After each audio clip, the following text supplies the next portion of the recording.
മിശിഹായിൽ അനുഗ്രഹീതരായവരെ, ദിവ്യകാരുണ്യ ഈശോ ഈ ദിവസം നിങ്ങളെയും നിങ്ങളുടെ കുടുംബങ്ങളെയും നിങ്ങളുടെ എല്ലാ അധ്വാനങ്ങളെയും അനുഗ്രഹിക്കുകയും ആശീർവദിക്കുകയും ചെയ്യട്ടെ എന്ന് പ്രത്യേകമായിട്ട് പ്രാർത്ഥിക്കുകയാണ്. കർത്താവിന്റെ സംരക്ഷണവും സഹായവും ഈ ദിവസം മുഴുവനും നിങ്ങൾക്ക് എല്ലാവർക്കും ലഭിക്കട്ടെ. വിശുദ്ധ മത്തായിയുടെ സുവിശേഷത്തിന്റെ 11-ാമത്തെ അധ്യായത്തിന്റെ 20-ാമത്തെ തിരുവചനത്തിൽ നമ്മൾ വായിക്കുകയാണ്. യേശു താൻ ഏറ്റവും കൂടുതൽ അത്ഭുതങ്ങൾ പ്രവർത്തിച്ച നഗരങ്ങൾ മാനസാന്തരപ്പെടാത്തതിനാൽ അവയെ ശാസിക്കാൻ തുടങ്ങി. കൊറാസിൻ നിനക്ക് ദുരിതം, ബെത്സയിദ നിനക്ക് ദുരിതം. നിന്നിൽ നടന്ന അത്ഭുതങ്ങൾ ടയറിലും സീദോനിലും നടന്നിരുന്നുവെങ്കിൽ അവ എത്ര പണ്ടേ ചാക്കുടുത്ത് ചാരം പൂശി അനുദപിക്കുമായിരുന്നു. ഈശോ ഏറ്റവും കൂടുതൽ അത്ഭുതങ്ങൾ പ്രവർത്തിച്ച നഗരങ്ങൾ മാനസാന്തരപ്പെടാത്തതിനാൽ കർത്താവ് ശാസിക്കുകയാണ്. പ്രിയപ്പെട്ടവരെ, ദൈവത്തിന്റെ അത്ഭുതങ്ങളുടെ ലക്ഷ്യം മാനസാന്തരമാണ്. ആരുടെയെല്ലാം ജീവിതത്തിൽ ദൈവം അത്ഭുതങ്ങൾ പ്രവർത്തിക്കുന്നുണ്ടോ അവരോട് ദൈവം ആവശ്യപ്പെടുന്നത് നീ മാനസാന്തരപ്പെടുക. നീ ഇന്നലെ നടന്ന വഴിയിലൂടെ ആയിരിക്കരുത് ഇനി നീ നടക്കേണ്ടത്. നിന്റെ ജീവിതത്തിൽ നിനക്ക് ലഭിച്ച അനുഗ്രഹം ഇനി നന്മയുടെ വിശുദ്ധിയുടെ ജീവിതത്തിലേക്ക് നിന്നെ നയിക്കണമെന്ന് ഈശോ പറയുക. പ്രിയപ്പെട്ട ദൈവമക്കളെ, നമ്മുടെ ഓരോരുത്തരും ജീവിതത്തെ പരിശോധിച്ച ദൈവം തരാത്തതായിട്ട് നമുക്ക് എന്താ ഉള്ളത്? ദൈവം എന്തുമാത്രം അത്ഭുതങ്ങൾ നമ്മുടെ ഓരോരുത്തരുടെയും ജീവിതത്തിലേക്ക് പ്രവർത്തിച്ചിട്ടുണ്ട്. ദൈവത്തിന്റെ അത്ഭുതങ്ങളുടെ ലക്ഷ്യം മറ്റൊന്നുമല്ല മാനസാന്തരം. മാനസാന്തരത്തിന്റെ പ്രവർത്തന വഴികളാണോ നിന്റെ ജീവിതത്തിലുള്ളത് എന്ന് പരിശോധിച്ച് നോക്കിക്കേ. നീ കഴിഞ്ഞ കാല ജീവിതത്തിൽ നടന്ന പോലെ തന്നെയാണോ ഇപ്പോഴും നടക്കുന്നത്?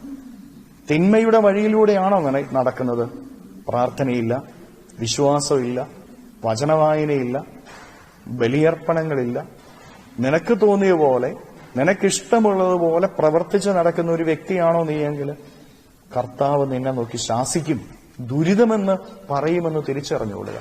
ദൈവത്തിൽ നിന്ന് അനുഗ്രഹങ്ങൾ വാങ്ങിയതിനു ശേഷം ഇഷ്ടമുള്ള വഴികളിലേക്ക് ഇറങ്ങിപ്പോകരുത്. ദൈവത്തിൽ നിന്ന് അനുഗ്രഹങ്ങൾ വാങ്ങിയതിനു ശേഷം മാനസാന്തരത്തിൻ്റെതായ ജീവിതം നയിക്കണം. ദൈവത്തിൽ നിന്ന് അനുഗ്രഹങ്ങൾ വാങ്ങിയതിനു ശേഷം കർത്താവിന്റെ ഇഷ്ടമനുസരിച്ച് ജീവിക്കണം.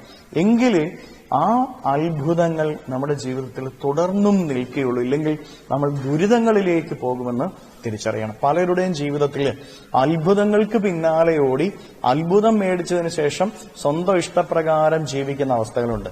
അങ്ങനെ ജീവിക്കുമ്പോൾ തിരിച്ചറിഞ്ഞുകൊള്ളുക, ക്ഷണികമായ സുഖത്തിന് വേണ്ടി നടന്ന് നിത്യമായ ദുരിതവും നാശവും എന്റെ ജീവിതത്തിലേക്ക് വരും. അതുകൊണ്ട് കിട്ടുന്ന അനുഗ്രഹങ്ങൾ ഓർത്ത് നന്ദി പറയാനും ഒപ്പം ആ അനുഗ്രഹം വാങ്ങിയതിനു ശേഷം മാനസാന്തരത്തിന്റെ ജീവിതം നയിക്കാനും സാധിക്കണം. കരങ്ങളെ യാചനയോടെ പിടിച്ച് നമ്മുടെ ജീവിതത്തെ നമുക്ക് പരിശോധിക്കാം. ജീവിതത്തെ ഈശോയ്ക്ക് കൊടുക്കാം. ഇന്നത്തെ എല്ലാ അധ്വാനങ്ങളിലും കുടുംബജീവിതത്തിലും കർത്താവിന്റെ കൃപ നിറയുന്നതിന് വേണ്ടി സ്തുതിക്കുന്നു. ഹല്ലേലൂയ. ഈശോയെ നന്ദി. Hallelujah, hallelujah, hallelujah, hallelujah, hallelujah, hallelujah. കർത്താവായ ഈശോയെ, മക്കളെ ഓരോരുത്തരെയും സമർപ്പിക്കുന്നവരെ സഹായിക്കണമേ, സംരക്ഷിക്കണമേ, പരിപാലിക്കണമേ.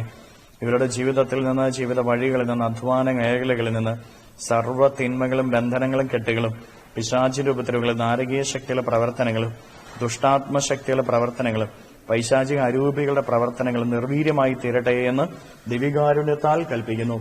എല്ലാ കെട്ടുകളും ഇവരുടെ ജീവിതത്തിൽ നിന്ന് അഴിയട്ടെ. പൈശാചിക പ്രവർത്തനങ്ങൾ നിർവീര്യമാകട്ടെ. കർത്താവേ, ഈ ദിവസം ഇവരെ അനുഗ്രഹിക്കണമേ. ഇവരുടെ കൂടെ ഉണ്ടായിരിക്കണമേ. ഇവരെ പരിപാലിക്കണമേ, സംരക്ഷിക്കണമേ. Hallelujah, hallelujah, hallelujah. നിത്യപിതാവും പുത്രനും പരിശുദ്ധാത്മാവുമായി സർവേശ്വര എന്നേക്കും ആമേൻ.